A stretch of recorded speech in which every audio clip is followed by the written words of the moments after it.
자, 지금 시간이 2024년 12월 17일 화요일 오후 4시 24분입니다. 오늘도 내렸습니다. 미국 증시는 오르는데 국내 증시는 내려요. 그 주말에 탄핵 가결되고 상승이라고 다들 생각했는데 어제 한동훈 씨 사퇴하고 나서 지금 연일 내리고 있어요. 까마귀 날짜 배 떨어진다고. 저는 한동훈 씨의 사태가 증시랑 별로 상관이 없다고 생각하는 사람인데 한동훈 씨 사퇴하고 나서 증시가 계속 빠지고 있네요. 이렇게 갖다 붙이면 이유가 되는 건가요? 잘 모르겠습니다. 증시 그 리포트 보면 그냥 막 갖다 붙여요. 갖다 붙이는 거예요.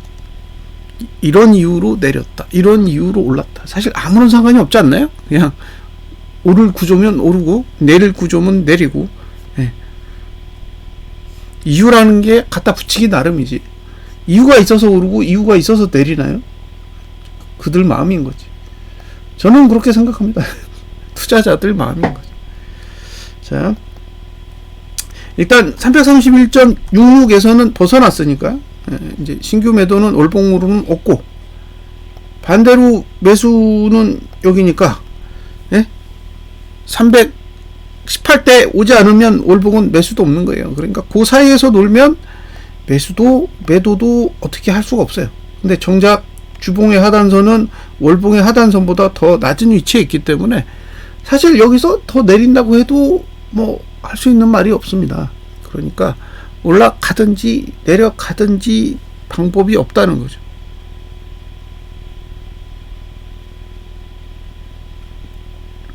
제 입장에서 중요한 건 아래로 내려가기 어렵게 만들거나 위로 올라가기 어렵게 만들면 어렵게 만든 구조를 가지고 반대 방향으로 설명을 하는데, 지금은 위로 올라가는 걸 막을 방법도 없고 아래로 내려가는 것도 막을 방법이 없다 보니 설명을 하는 것도 그냥 이건 위로 올라가는 것도 가능하고 아래로 내려가는 것도 가능합니다 라고 밖에는 설명이 안 돼요.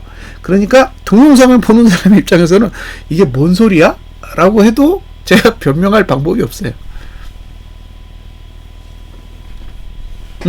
흘러내리기도 좋고 끌어올리기도 좋아요. 그러니까 끌어올리든 흘러내리든 상관없다는 거죠.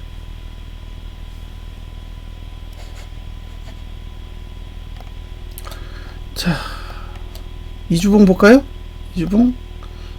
이주봉도 아직 하단선에 안 왔어요. 그러니까 지금 흐름 자체는 계속 똑같아요. 올라가든지 내려가든지 아무 문제가 없는 거예요. 그냥 돈의 흐름 따라 춤을 추는 거죠. 돈이 흘러가는 대로 춤을 춘다고요. 막지를 않으니까, 막는 힘이 없다 보니까 어디쯤에서 멈추겠다 이런 생각을 해야 되는데 어디쯤에서 멈출지 알 수가 없습니다. 아직까지는. 자, 오늘자로 일봉은 추세가 죽었어요. 그래서 요거는 잠시 설명을 하고 넘어가겠습니다. 일봉만 좀 설명을 할게요. 일봉만 조금 설명을 하고 넘어가겠습니다. 제가 올리는 동영상은 꽤 오랜 시간 보신 분들은 생각하시는 데 도움이 될 거예요. 오래 보다 보면 이게 어떤 근거를 가지고 어떤 규칙성을 가지고 해석하는지를 알 수 있는데, 이게 보신 지 얼마 안 되면 무슨 소리지? 라고 생각하실 수밖에 없어요. 그래서 이제 신규로 유입된 분들에게는 좀 이질감도 있고 거부감도 있습니다. 거기다가 분석하는 게 틀리면 그렇지 라는 생각이 바로 드실 거예요. 근데 이제 오래 보신 분들은 규칙을 아세요. 규칙을 알아서 그 규칙에 근거해서 좀 보시면 조금 더 생각하시는 데는 도움이 되는 거죠. 자, 이게 아래로 꺾였잖아요. 이게 추세가 부러졌다 이런 뜻입니다.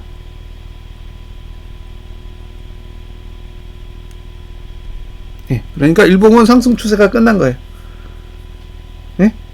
일봉은 상승 추세가 끝난 거예요. 그러니까 일봉은 이제 누르면 눌려요. 누르면 눌린다. 이제 문제는 상단선이 발달을 안 했어요. 고가 방어도 안 돼. 그러니까 지금 여긴 고가 넘었죠? 예? 여긴 고가 넘었잖아. 그리고 여기도 고가를 방어할 방법이 없잖아요. 그러니까 지금 매도할 수 있는 건 331.66밖에 없는 거예요. 이해되셨죠? 예. 예. 전체적으로 봤을 때는 매도가는 331.66밖에 없습니다. 내려가면 회피하죠. 자, 저가를 깬다라는 건, 저가를 낮춘다라는 건, 예, 어디로 간다? 여기 318대로 내려간다라는 의미를 가지고 있는 거예요. 저가를 깨는 한 주봉의 하단선이 318 정도 있으니까 그쪽으로 계속 가려는 힘이 작용하는 거고, 저가를 지키면 매수해야죠. 예? 저가를 지키면 매수하셔도 된다고. 왜? 아직 위로 올라갈 수 있는 공간이 있어요. 막혀있지 않다고. 열려있는 공간을 쓰는 거기 때문에 저가를 막으면 얼마든지 올라갈 수 있어요. 근데 저가를 깨면 오늘과 같은 현상이 일어나는 거죠. 이해되셨죠? 네, 저가를 깨면 오늘과 같은 현상이 일어날 수가 있는 거예요. 보시다시피 일봉만 아래가 막혀 있는 거지, 주봉은 아래가 뻥 뚫려 있다 보니까 누르고 내려갈 때 막을 방법이 없습니다.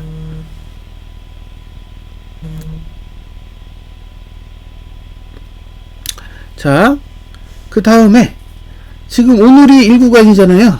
오늘이 1구간. 그래서 하방을 볼 수 있는 날이 화목이라고 그랬잖아요. 화요일은 투심이 내려가기 때문이고, 목요일은 추세가 끝나기 때문인데, 오늘 눌러가지고 두 개 다 부러뜨렸어요. 그래서 추세도 같이 죽었습니다. 그러니까 이제 목요일은 없어진 거고, 화요일에 방향도 꺾었고 추세도 죽였어요. 그러니까 지금은 이제 어떻게 하면 돼요? 고가 낮추고 저가 낮추면서 계속 내려가면 됩니다. 하락하고 싶으면 고가를 낮추고 저가를 낮추면서 내려가면 돼요. 그러니까 내일 갭상승이 나온다고 해도 오늘 고가만 안 넘으면서 밑으로 눌러서 저가 깨고 종가만 하락시키면, 예, 아래로 내려가는 건 괜찮은 흐름이 되는 거예요. 갭상승이 일부 나와도, 예, 공간을 만들어 놨으니까, 예, 어찌됐든 하락할 수 있는 여지는 계속 남겨져 있다라고 보시면 될 것 같습니다. 그 다음에 여기 이제 기본적인 내용은 여기서 설명을 해드렸고, 그 다음에 240분봉 한번 더 보여드리고 할게요. 제가 무슨 얘기 했냐면, 예, 봉이 종가 한번 내리면 하락이다. 기억하시죠? 240분봉에서 종가가 한번 내리면 하락이다. 근데 지금 1시에 종가가 내렸잖아요. 그러면 이게 언제까지 하락이냐면, 금요일까지예요. 금요일 오후 1시까지. 지금 만들어진 하락 시간은 이번 주 금요일 오후 1시까지예요. 240분봉은. 고가는 더 가요. 더 가서 월요일 날 1시까지예요. 고가는 월요일 1시, 그 다음에 종가는 금요일 1시까지. 자, 지금 상승할 수 있는 방법은 저가를 지키는 거예요. 내일 갭상승 나와서 오늘 저가를 지키면 어쨌든 위로 갈 수 있는 방법은 있는데, 예, 전체적으로 봤을 때는 오르고 내림을 반복하면서 금요일까지는 하락 쪽에 유리하게 만들어져 있습니다. 240분만 그래요. 일봉은 아니에요. 일봉은 아닙니다. 일봉은 오히려 상승하기에 더 유리하게 만들어져 있기 때문에 이제 결국에는 일봉 240분봉이 일봉 흐름을 따라갈 건지, 일봉이 240분봉의 흐름을 따라갈 건지는 계속 모니터링을 하세요. 예? 만약에 240분봉이 일봉을 따라간다 그러면 오늘 저가를 지키겠죠. 반대로 일봉이 240분봉을 따라간다 그러면 오늘 저가를 깰 거예요. 그러니까 오늘 저가를 깨면 240분봉이 흘러내리기 유리하게 가는 거고, 오늘 저가를 지켜버리면, 예, 일봉이 아래를 닫았기 때문에 240분봉은 내릴 수가 없겠죠. 그래서 그런 측면에서 접근하시면 되고요. 그 다음에 시원하게 내리려면 어떻게 해야 된다? 50 밑으로 내려가야 되죠. 지금 몇이에요? 종가가 몇이냐면 한 60 정도 되나요?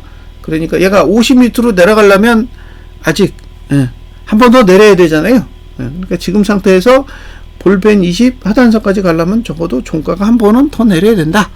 예, 그 다음부터 이제 볼벤 20 하단선을 갈 건지 말 건지 고민하겠죠. 기억하시죠? 거래량이 50 정도 되면 이제 하락하기 유리한 구조가 되는데, 기본적으로 240분봉은 거래량이 50에 있기 때문에 종가가 50 밑으로 내려가야 되잖아요. 50이거나 40 정도 돼야 볼린저 밴드 20 하단선까지 열리는 거니까, 아직까지는 볼린저 밴드 20 하단선까지 갈 수 있는 에너지는 확보하지 않았다 라고 보시면 될 것 같습니다. 그 다음에 일목 볼까요? 일목이 굉장히 요긴하죠. 예. 생각보다 요긴해요. 대단한 거예요. 일목 보면 대단합니다. 오늘 보여드릴 거는 이제 몇 가지가 있는데, 일단 일봉 보여드릴게요. 일봉 오늘 골드 안 났죠? 내일 골드 값은 335.0입니다. 그러면 10호 올라야 돼요. 10호가 오르지 않는 한 골드 안 나겠죠. 지금 325인데 이 수치는 이번 주 금요일 기준으로 했을 때 333.80이니까 8포 정도 올라야 도달할 수 있는 수치입니다. 그래서 현재의 수치만을 본다면 이번 주에도 골드 나기는 쉽지 않은 상황이에요. 현재 상황만 봤을 때는 이번 주에 골드 내기가 쉽지 않다라고 보여집니다. 그래서 아직 일봉은 상승 쪽으로 고개를 든 건 아니다 라는 거고, 그 다음에 여기 보시면 이런 것들은 한 번쯤 학습을 하시고, 이게 지금 제가 만든 지표가 아니라 이미 만들어진 지표를 가지고 설명을 하는 거니까, 제가 보여드리는 걸 여러분들의 MTS나 HTS에서도 충분히 확인하실 수 있습니다. 그러니까 한번 확인해 보시고 약간 학습만 조금만 하면 되는 거니까 살짝 학습을 하셔서 사용해 보시기를 권장드립니다. 그러니까 띵글 같은 경우에는 제가 만든 지표다 보니까 다른 데서 사용할 수도 없어요. 다른 데서는 사용조차도 안 되니까 동영상을 봐도 사용해 보기가 어려운데, 일목균형표는 뭐 어떤 HTS, MTS 때 다 들어있는 지표다 보니까 보세요. 자, 골드 나서 여길 갔죠. 332.21 골드가 났기 때문에 그래요. 근데 여길 찍었잖아요. 그러니까 이제 데드가 나도 오류가 없죠. 그러니까 오류가 없다는 거예요. 332.21을 찍었기 때문에. 요게 핵심이에요. 332.21을 찍어서 240분봉은 오류 없이 잘 마무리 짓고 내리고 있다라는 거죠. 그러면 2시간 봉을 볼까요? 아무 문제 없습니다. 아무 문제 없어요. 근데 지금 그 큰 봉은 다 열려 있으니까 큰 봉 가지고 분석하는 게 너무 힘든 거예요, 솔직히. 예? 큰 봉은 다 개방되어 있잖아요. 그러니까 개방되어 있는 차트를 가지고 분석을 하는 게 어려워요. 그러니까 제가 이렇게 쪼잔한 봉들을 보면서 해석을 하는 거죠. 제가 30분 봉 올려드린 거 있죠? 30분 봉 기억하십니까? 대단했어요. 오늘 장중에 대단해서 대단했습니다. 여기도. 그래서 이제 30분 봉이 얼마를 갔냐면 325.44를 갔죠. 325.44. 여기가 목표값이에요. 데드가 나면서. 그래서 뭐 정상적으로 데드가 난 상태고요. 이제 30분 봉은 올라가든 내려가든 자유로워요. 그러면 이제 60분 봉을 가지고 이제 싸울 거 아니에요. 그러면 60분 봉의 고점의 위치는 여기에요. 여기고, 그 다음에 지금 위치가 여기니까 하나, 둘, 셋, 넷, 다섯, 여섯, 일곱이면 내일 종가는 하나, 둘, 셋, 넷, 다섯, 여섯, 일곱 여기에요. 종가는 여기고, 그 다음에 하나, 둘, 셋, 넷, 다섯, 여섯, 일곱 여기에요. 그러니까 내일 종가를 기준으로 했을 때는 얼마야 이게? 322.2까지 빠져야 어쨌든 하방으로 볼 수 있는데, 여기까지 가기는 쉽지 않지 않을까요? 그러면 여기 고점이 있는 자리까지 고려했을 때 가야 되는 자리는 326.48입니다. 그래서 만약에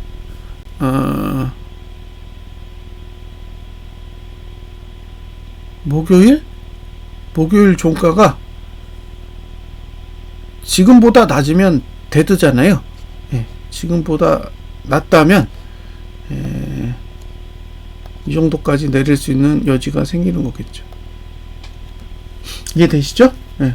그러니까 내일은 별로 기대하는 게 없고요. 뭐 미국 증시가 내리면 모를까.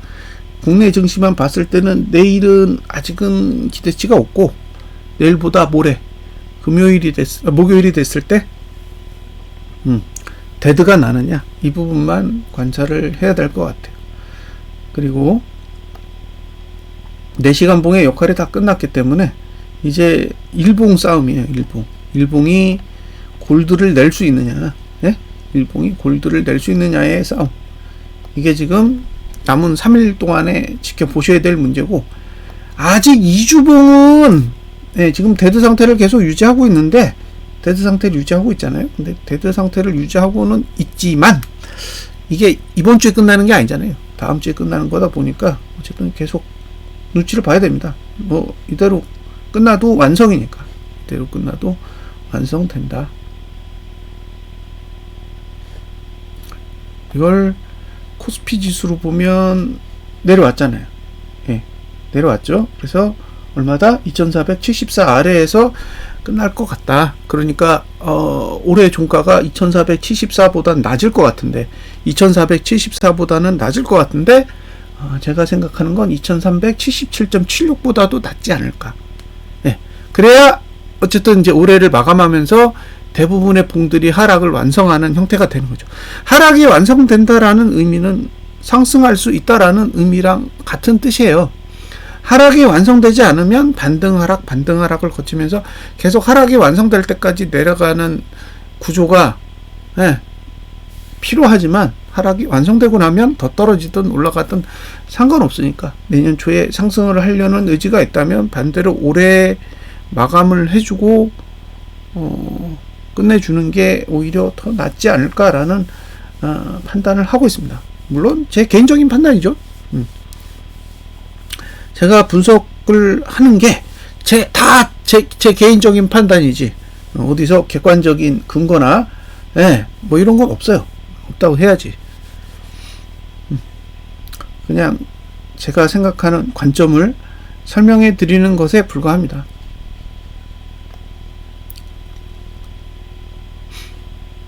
자, 여기까지 보셨죠? 그 다음에 고퍼스. 고퍼스 볼 거 있나요? 고퍼스는 그냥 보유 영역에 들어간 거라, 보유 영역에 들어갔습니다.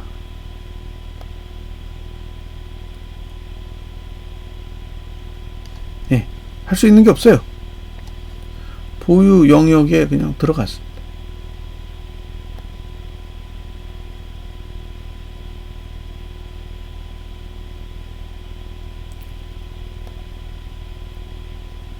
예, 코멘트 할 게 없어요. 지금 무슨 코멘트가 필요할까요? 필요한 게 없습니다.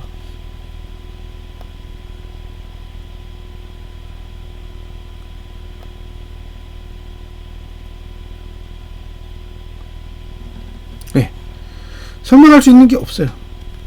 없다. 안타깝지만 없어요. 네. 그냥 올봉이 어디서 끝나는지만 관심을 갖고 있고, 없습니다. 인버스 4655, 이건 계속 유지입니다. 인버스가 4655원 이상에서 마감하느냐 여부는 엄청나게 중요하다고 생각해요. 여기 뭐요? 4655. 자, 8거래일이 남았어요. 8거래일이 남았는데, 월봉, 그 다음에 분기봉, 그 다음에 연봉, 이렇게 있단 말이에요. 지금 연봉의 아래 꼬리가 얼마나 될까요? 생각하신 것보다 안 길어요. 응? 연봉이 이렇게 생겼어요. 이렇게. 예? 연봉이 이렇게 생겼어요. 연봉이 이렇게 생겼다고요. 예. 그래서 요 아래 꼬리만큼 방어할 수 있어요. 예? 요 아래 꼬리만큼 방어할 수 있다. 근데 연말에 8거래일 동안 아래쪽으로 내려가면 요 아래 꼬리가 작아지는 거예요. 그러니까 지금은 한 이만한데 더 내리면 이만해지는 거고, 더 내리면 이만해지는 거예요. 네. 그러면 여기 지금 같은 규모에 봤을 때 긴 게 짧은 것보다는 방어하기 쉽겠죠. 예? 긴 게 짧은 것보다는 방어하기가 쉽단 말이에요. 그러니까 지금 월봉이 음봉으로 움직이고 있다라는 건, 아, 가격이 저렴하다 라고 생각할 일이 아니라는 거예요. 이해되셨죠? 예? 그러니까 지금 여기서 이렇게 내려가고 있는 건 저가랑 종가랑 가까워지고 있는 거예요. 그 저가랑 종가랑 가까워지고 있는데, 아, 이거 참 가격이 저렴하고 좋네 라고 생각을 하시면 안 된다는 거죠. 왜? 이건 저가가 깨지기 쉽게 만들겠다라는 의도가 포함되어 있는 거잖아요. 응? 그러니까 이게 지금 봉을 보는 데 있어서 굉장히 큰 봉과 굉장히 작은 봉, 분봉같이 작은 봉을 보는 것과 연봉같이 굉장히 큰 봉을 보는데, 그게 서로 시간적으로 어떻게 연결되어 있는지를 쭉 봐야 되잖아요. 그러니까 시간적 연결고리를 봐야 된다고요. 그래서 그 봉이 끝나는 시간마다 갖고 있는 의미가 있는데, 예, 그 의미랑 같이 봐야 되는데, 일봉만 보고, 아, 지금이 굉장히 저점에 가까이 내려와 있네. 그러니까 지금은 일봉으로 봤을 때는 바닥권이야. 그러니까 여기서 나는 매수하면 엄청 좋겠나라고 생각을 하시잖아요. 근데 그걸 연봉으로 보시면 아래 고리가 거의 없는 음봉의 형태가 될 수도 있다는 거예요. 그럼 그걸 어떻게 방어해요? 쉽지 않다니까요. 방어하면 매수할 수 있는데, 방어할지 안 할지는 알 수 없는 거잖아요. 그러니까 지금은 알 수 없다고. 그건 내년이 시작됐을 때 판단해야 될 문제지, 지금 상태에서 판단할 문제가 아니란 말이에요. 그래서 중요한 건, 아래 꼬리를 줄이는 행위는 굉장히 상방의 입장에서 페널티라는 거예요. 그걸 어느 정도는 감안하고 계셔야 되는데, 예, 이렇게 큰 봉 안 보시는 분들은 그냥 맨날 일봉만 보고, 예, 여기가 저점, 여기가 고점, 박스권 이런 식으로 해석하면서 접근할 경우가 있다는 거예요. 그래서 그런 것들은 한 번쯤 고민을 해보세요. 저는 고민을 해보셨으면 좋겠어요. 지금이 과연 좋은 자리냐. 내년이 시작돼서 돼도 기술적 반등은 저는 올 거라고 생각해요. 내려가기 전에, 내려가더라도 기술적 반등을 거친 후에 내려가지 않을까라고 생각을 하고요. 만약에 기술적 반등 없이 그냥 흘러내리면 반대로 연말 되면 위로 감아 올리는 상황도 고려해야 된다라고 생각합니다. 그러니까 내년 시작했을 때 위쪽으로 먼저 올라오면 아래쪽으로 다시 내려갔을 때 심하게 내려갈 수 있겠지만, 예, 그냥 내년 시작했을 때 아래쪽으로 밀어버리면, 예, 오히려 하반기 7월을 지나고 나면, 예, 감아 올리기에 좋을 거예요. 누르지 않고 내렸기 때문에, 예, 누르는 시점까지는 다시 올라갈 수도 있는 거잖아요. 그런 힘의 논리도 어느 정도는 고려를 해야 된다라고는 생각을 합니다. 이런 맥락에서 봐야 되는데, 예, 그러니까 이제 투자자 입장에서 본인이 선호하는 봉이 있을 거잖아요. 그 선호하는 봉이 주봉보다 그 하위 봉이면 대화하기 힘들어요. 예? 그러니까 본인들이 보시는 봉이 뭐 일봉 보고 분봉 보고 이런 식으로 봉을 보는 상태에서 뭐 월봉, 분기봉, 뭐 연봉 얘기하면 딴 나라 얘기죠. 그래서, 예, 이런 전체적인 흐름도 존재한다는 거예요. 왜냐하면 올해가 8거래일밖에 안 남았기 때문에 월봉도 끝날 거고 분기봉도 끝날 거고 그 다음에 연봉도 끝날 거예요. 근데 분기봉도 음봉, 월봉도 음봉, 연봉도 음봉이라는 건 단기적으로 하락하는 힘이 굉장히 강하게 작용한 상태에서 마감을 한다라는 거죠. 그게 내년이 시작됐을 때 바로 소진될 거냐? 그 부분은 한번은 의심을 해보셨으면 좋겠다라는 겁니다. 이해되셨죠? 지금 우리나라 주식 시장을 보면 뭐 특정 몇몇 섹터 또는 특정 몇몇 종목을 제외하고는 다 죽었어요. 네, 다 다 죽었습니다. 그러니까 전체적으로 하락장이 아니라 일부 종목들은 굉장히 좋고 많은 종목들은 죽어 있어요. 근데 상승장에서 보여주는 흐름은 전 아니라고 생각해요. 이건 상승장에서 볼 수 있는 형태의 흐름은 아니에요.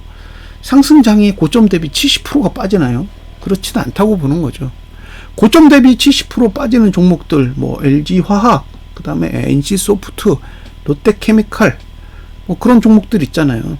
정말 대형주인데도 어마무시하게 빠진 종목들이 있는데, 그런 종목들을 보면 이게 지금 장사를 잘하고 있는 건가가 아니라 이 회사 잘못하면 망할 수도 있겠다라는 생각이 들 정도의 흐름이에요.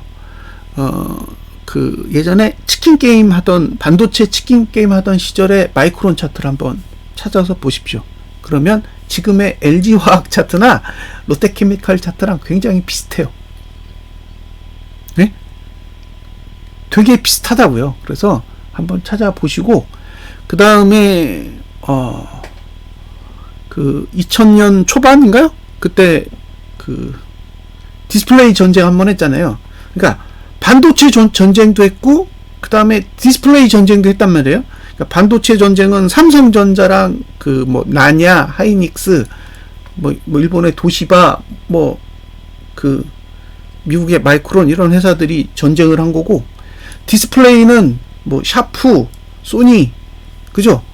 LG, 삼성, 이런 회사들이 그 디스플레이 패널 가지고 전쟁을 한 거잖아요. 그때 소니 차트 한번 보십시오. 응?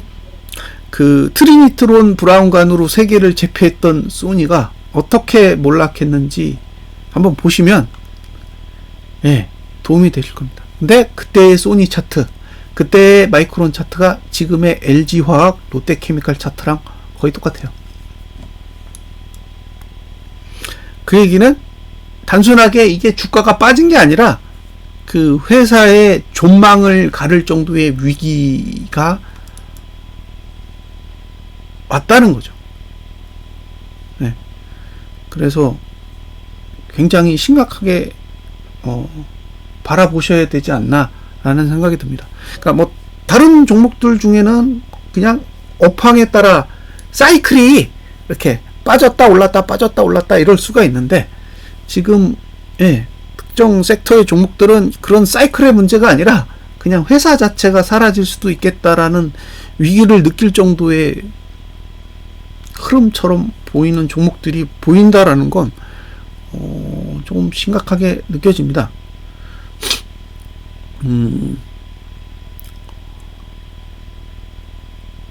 고점 대비 80%? 고점 대비 70% 빠진다라는 게 단순한 조정은 아닌 거잖아요. 저는 그런 종목들은 단순하게 조정하고 있다라고 생각하지는 않습니다. 그래서 뭐 왜 그렇게 빠지는지 막 동영상 찾아보고 그러면, 뭐 철강 쪽은 중국에서 계속 덤핑해가지고 넘기는 부분이 있는 거고, 화학 쪽은 그 중국에서 우리나라에서 만드는 대부분의 화학 제품들을 이제 중국도 비슷하게 만들 수 있는 기술 수준에 올라왔다라는 게 한 가지가 있고, 그 다음에 뭐 중동에서 공장 짓는다면서요. 중동에 있는 공장이 우리나라에 있는 공장만큼 된다 그러더라고요. 그 생산 캐파가 우리나라에서 생산할 수 있을 만큼의 캐파를 중동에서 공장을 짓고 있다 그러니까 결국엔 포화 상태가 되는 거잖아요. 거기도 치킨 게임을 해야 되는 거죠, 결국엔. 살아남기 위해서 치킨 게임을 벌여야 되니까 그 치킨 게임을 진행하면서 몰락하는 회사들이 나오겠죠. 그 중에 우리나라 회사들도 포함이 된다면 일부는 시장에서 퇴출되지 않을까라는 생각이 들어요. 그러니까 지금이 단순히 종목의 주가를 봤을 때 싸다라는 그런 관점을 벗어나서 이제는 몰락하는 회사들도 나오고 다시 생명을 이어서 회복하는 종목들도 나올 텐데, 어떤 종목들이 몰락하게 될지는 한번은 관심을 갖고 보셔야 되지 않나 싶어요. 지금의 상태가 위기라는 건 뭐 언론을 통해서든 뭐 어떤 자료를 통해서든 충분히 인지하고 계실 텐데, 이 위기가 우리가 그 생각하지 못할 만큼의 위기로 전이될 수도 있는 그런 수준에 와 있는 게 아니냐라는 의심이 들어요. 저는 그렇습니다. 저는. 그러니까 일본이 무너져 갔던 일본의 산업들이 우리나라와의 경쟁을 통해서 몰락해가는 과정이 있었잖아요. 특히 이제 TV 쪽, 반도체 쪽, 전자계열 쪽의 산업 경쟁력을 많이 잃었던 건 우리 때문이잖아요. 우리가 경쟁에서 이겼기 때문에. 근데 지금 우리가 중국이랑 경쟁을 하면서 이제 경쟁력을 잃어가는 상황이 오고 있어서 이게 단순하게 정부의 정책이나 이런 걸로 해결될 수 있는 문제는 아니라고 생각이 들어요. 그래서 굉장히 더 조심스럽지 않나 생각이 듭니다. 저는 이게 정부의 잘못이라고 생각하지 않아요. 패러다임이 변하고 있는 거지. 정부가 뭔가 정책을 잘못하거나 그런 것 때문에 지금 이런 일이 벌어졌다라고 생각하지는 않습니다. 좌파 우파의 문제도 아니고 결국에는 우리가 경쟁력을 잃어가는 상황이라서 안타깝지만 자연스럽게 일어나는 현상이라고 보고요. 과거에 일본이 당했던 그 일들이 우리에게도 닥치고 있는 게 아닌가라는 우려가 듭니다. 다만 우리는 이런 경험이 없어요. 우리는 싸워서 이겨본 경험만 있지 싸워서 뒤지게 맞아본 경험이 없는 거예요. 과거에 우리의 그 기업의 역사들을 보면 그래 보입니다. 그래서 더 걱정이 돼요. 증시는 우상향이다 라는 말을 진짜 많이 듣거든요. 증시는 우상향이다. 근데 일본은 1990년대 고점 찍고 나서 그 고점을 다시 돌파하는데 몇 년이 걸렸는지는 잘 아실 겁니다. 그 고점을 다시 회복하는데 수십 년이 걸렸어요. 수십 년. 그리고 중국의 상해 지수도 고점이 얼마냐면 6,000대예요. 6,000대. 6,000대인데 그 6,000대를 찍은 게 2007년이에요. 그러면 한 몇 년이에요? 2007년에 찍었다고 했을 때 17년 된 거죠. 17년. 그러니까 17년째 아직 6,000을 못 가요. 응? 우리는 계속 증시는 우상향이라고 사람들한테 학습되었지만 실제로 증시가 우상향하는 지수는 당장 우리 이웃만 봐도 아니잖아요. 그리고 코스닥 지수의 고점은 한 2,700 정도 되는 걸로 알고 있거든요. 코스닥 지수. 지금 코스닥 지수 얼마인지 아시죠? 694입니다. 694. 2,700. 그럼 2,000포가 떨어진 거예요. 2,000포. 근데 2,700을 찍은 게 2000년도인가 그렇잖아요. 그러니까 지금 20몇 년째 하락하고 있는 거예요. 증시는 우상향이라는 말은 실질적으로 보면 아니에요. 실질적으로 보면 아니라고. 그리고 우리나라의 증시 역사를 쭉 보세요. 그러면 우리가 중국이나 일본보다는 훨씬 더 경쟁력을 많이 유지해 온 거잖아요. 지금까지. 지금까지 잘 버티고 왔다고요. 그러니까 미국에 비해 우리나라 증시가 허접하다라는 말에 대해서는 동의해요. 거기는 절대자잖아요. 절대자.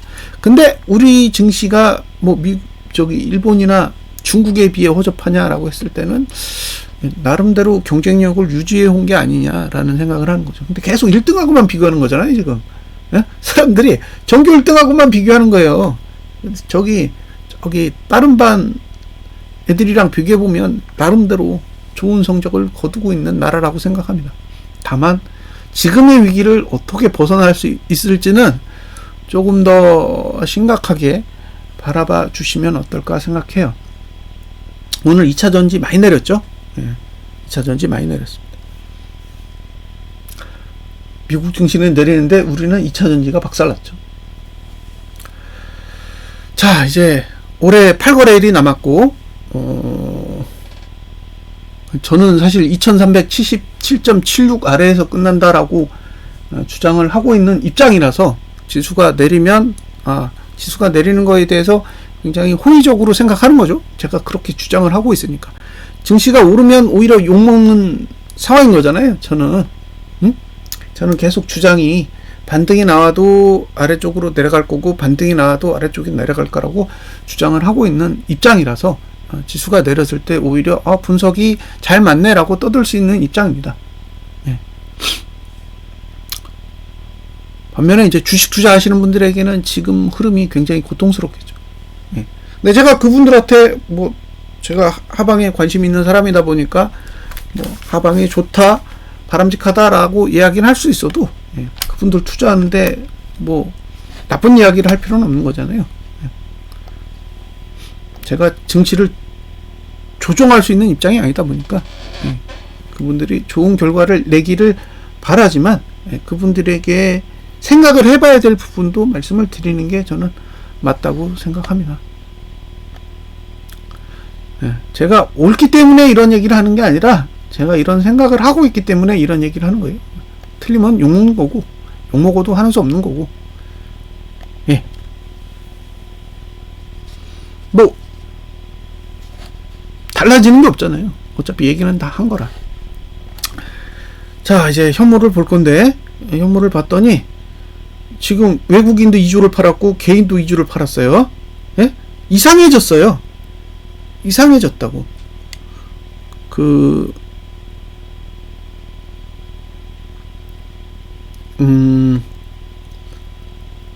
지금 3조일 때는 9천억이었는데 2조일 때는 같이 2조예요. 그러니까 외국인은 계속 매도를 늘리고 있고 개인은 매도를 늘렸다가 매도를 줄이고 있어요. 그래서 나당 연합이 조금씩 와야 되고 있는 거죠. 예, 나당 연합이 조금씩 와야 되고 있다. 지금 당나라가 계속 그죠? 신라를 공격하고 있어요. 그래서 외국인의 매도세가 계속 증가하고 있는 상황이라는 거는 감안을 하시고요. 이게 단순하게 한 달 한 달 보면 이해가 하기 어려운데 1년을 통틀어서 한번 보세요. 그러면 굉장히 묘한 정보가 숨겨져 있습니다. 자, 보세요. 이제 2조 2천억 남았어요. 2조 2천억. 26조에서 2조 2천억 남았으니까 24조 가까이 판 겁니다. 24조. 다 팔고 있어요. 그러니까 지금 뭐 정부에서 뭐 우리나라 경제가 어쩌고 저쩌고 얘기를 하고 있지만 진실은 이거라고. 외국인은 계속 떠나고 있다는 얘기예요. 그리고 지금 사상 최고치죠? 매도가 사상 최고치고 매수가 사상 최저치예요. 올해 들어 거의 그래요. 2조 2천억 남았어요. 2조 2천억. 이거 다 팔고 나면 이제 하루에 7천억을 던졌는데 그러면 3일치잖아요. 지금 3일치 남은 거라고. 외국인이 현물을 던진다라는 거는 예, 상방을 안 본다는 얘기고 주포잖아요. 우리가 속된 말로 얘네가 짱이잖아요. 짱이 지금 매도를 하고 있는 상태라 예, 답이 없어요. 이제 개인은 5조 5천억이 남았으니까 개인의 입장에서는 매도를 들고 있으니까 증시가 반등하는 부분에 대해서는 뭐 특별하게 언급할 부분은 없는데 뭐 개인의 매수세가 거의 사라져가고 있어요. 그러니까 상방을 이끌던 주체가 지금 물러나고 있는 상황이라 매수자 입장에서는 계속 고민해 보셔야 됩니다. 예? 하루에 7천억 파는데 뭐 할 얘기가 뭐가 있어요? 어떻게 올라요? 방어하는 것도 한계가 있겠죠. 저는 외국인의 이 매도세가 계속 유지되면 저점은 다시 깨질 거라고 봐요. 예? 외국인의 매도세가 멈추지 않는 한 어쨌든 저점은 다시 깰 거다. 저점을 깨는 순간이 이제 개인이 얼마큼 매수세에 달라붙느냐에 따라 속도가 달라지긴 하겠지만 어쨌든 지금의 흐름은 바닥이 나왔다라고 주장하기에는 자금의 흐름으로는 그렇게 보이지 않는다라고 생각이 들어요. 그래서 바닥은 나오지 않았으나 개인이 현물을 자주자주 매도하는 상황이 발생하는 시점에서는 어쨌든 반등에 대한 대비는 언제든지 하고 계셔야 되지 않겠냐라는 거고요. 예. 올해 종가는 제 입장에서는 2377.76보다 낮기를 바라고 있습니다. 그리고 계속 그렇게 주장할 거고 예, 그 수치 아래로 가면 제 분석이 나름 도움이 되지 않았냐 라고 주장을 하겠죠. 물론 그 위에서 끝나면 틀렸다라는 것도 인정할 거고요. 분석이 틀렸다라는 걸 뭐 인정하는 게 뭐 어렵겠습니까? 인정하면 되는 거지. 한두 번 틀린 것도 아니고. 네. 자, 오후 잘 보내시고요. 감사합니다.